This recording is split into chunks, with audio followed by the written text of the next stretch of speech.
Yan mga Lods, so dito naman tayo sa may Quezon City kay Diwata Pares Overload, dito sa may branch niya sa may Quezon City sa Morning Star Subdivision mga Lods, 'di ba? So sarado pa to guys kasi ano tayo dito pumunta May 28, so yung opening niya guys is June 2. So balik naman tayo dito sa sunod, 'di ba? So nadaanan lang natin 'to. So pag galing ka ng Circle, Quezon City, so lusot ka ng Visayas Ave, 'di ba? So malapit na yan dito, papasok dito, guys. So mabilis mo lang 'to makita pag winays mo mga loads.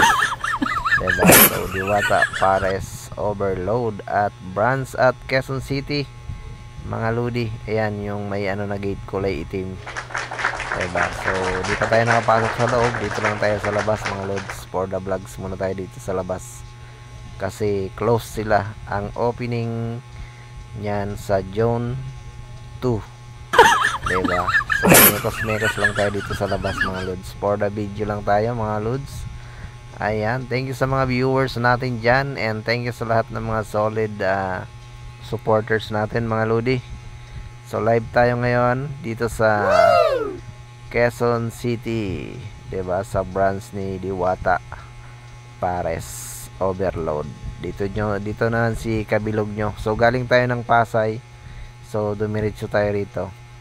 So nag-rides tayo, 'di ba? So dito sunod na araw pag nag-open na yan, so magba-vlogs naman tayo diyan mga lord. So yun lang naman.